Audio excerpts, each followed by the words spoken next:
Bonjour tout le monde. J'espère que vous allez bien. Je tiens à remercier toutes les personnes qui ont pris le temps de regarder ma précédente vidéo sur la présentation de ma nouvelle voiture. Aujourd'hui, je tenais à vous faire une vidéo pour un petit retour d'expérience concernant mes tests de consommation pour pouvoir comparer avec ce que je faisais avec la Model 3. Donc, pour rappel, pour ceux qui n'ont pas vu la première vidéo, je suis passé de Model 3 grande autonomie à Model Y propulsion. Donc, d'une batterie de 74 kW Panasonic et modèle US à une batterie de 60 kW LFP. Et donc, je me suis basé sur mes trajets habituels, c'est-à-dire mon trajet domicile-travail, qui représente en distance 102 km. 102 km pour un trajet mixte, c'est-à-dire une partie d'autoroute et une partie de route secondaire. Donc aujourd'hui, la comparaison là que j'ai pu obtenir, c'est que avec un plein de la Model 3 pour une batterie de 74 kW, je pouvais faire 2 allers-retours sans me poser de questions. C'est-à-dire, j'arrive au travail, je fais l'aller-retour, le lendemain je refais pareil, parce que un trajet, je consommais entre 17 et 19 kW sur la Model 3. Aujourd'hui, pour le même trajet, avec le modèle Y, je consomme entre 18 et 21 kW. Donc pour le modèle 3, entre 17 et 19, en fonction de ma conduite.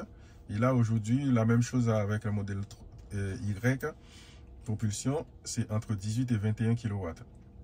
Donc en pourcentage, un trajet me représentait 25%, c'est-à-dire bon, c'était plutôt 22-23%, mais quand on met parce que je reste environ 10 à 12 heures sur place, dans une zone portuaire avec beaucoup de passages, donc consommation un peu de la mode Sentinelle, du mode Sentinelle.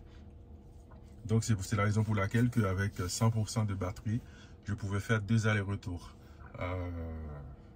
de chez moi à mon travail. Et c'était rassurant, sans recharger, c'était très correct. Aujourd'hui, je ne peux pas faire des allers-retours avec la batterie de la Model Y propulsion parce que la batterie étant plus petite. Et je pourrais faire 2 allers et 1 retour. Parce que quand je fais l'estimation en pourcentage, le trajet qui représentait 21-22%, entre 21 et 23% sur la Model 3, aujourd'hui ça représente entre 30 et 35% sur la Model Y. Donc je ne pourrais pas faire des allers-retours comme je l'ai dit. Donc pour le test que j'ai effectué ce week-end, donc le premier jour sur une météo avec une météo de entre 6 et 9 degrés le matin 6 degrés, le retour l'après-midi 9 degrés et pluie en continu, chauffage du coup pendant tout le trajet, chauffage du véhicule en parlant de la ventilation, mais aussi chauffage siège et volant chauffant et siège chauffant. Et donc j'ai fait une conduite plus ou moins normale sans faire très attention à la limitation des vitesses. Donc du coup j'ai consommé le premier jour aller-retour, ça m'a fait 40,2 kW. 40,2 kW qui représente environ 68% aller-retour. Le deuxième jour hier, donc du coup rentré à la maison, je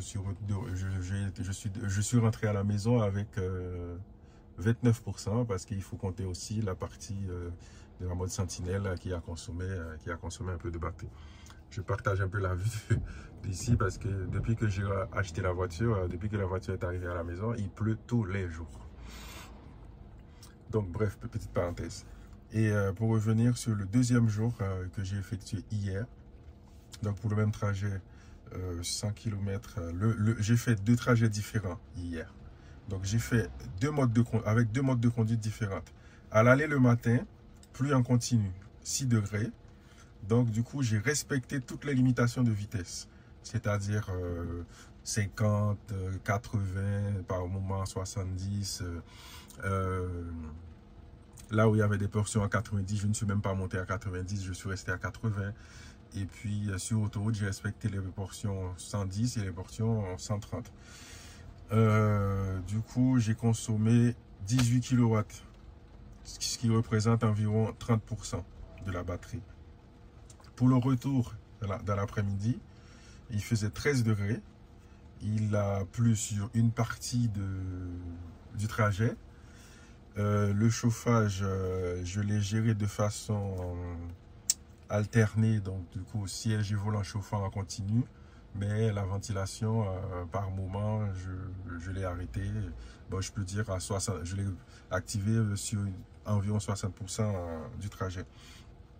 La consommation réelle du coup, arrivé à la maison, avec conduite sportive par contre cette fois-ci, c'est-à-dire j'ai effectué la même conduite que j'avais sur la modèle 3, c'est-à-dire que sur autoroute j'étais toujours au max, même sur des portions à 110 j'étais plutôt à 130, et puis sur une grande partie d'environ 20 km, une route secondaire, donc j'étais plutôt à 100, j'ai bloqué le régulateur à 100 au lieu de 80, et donc j'ai consommé 19,2 kW, ce qui représente 32% de la batterie. Donc, moi j'estime que la différence sur un long trajet, ça va être très importante, notamment sur un trajet avec que de l'autoroute.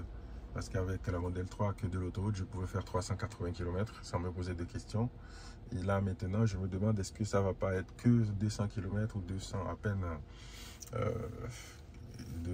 donc, voilà, que sur autoroute. Pour information, quand j'ai comparé, la batterie modèle 3 qui faisait 74 kW, qui était une batterie Panasonic, donc ça représentait, ça pouvait faire 410 km avec mon expérience, mes trajets, ma réalité. Moi, je pouvais faire 410 km avec des itinéraires mixtes, autoroute et route secondaire, sans poser de questions. Et tandis que maintenant, d'après mon estimation, avec le modèle Y, ça sera plutôt du 325, 330 km.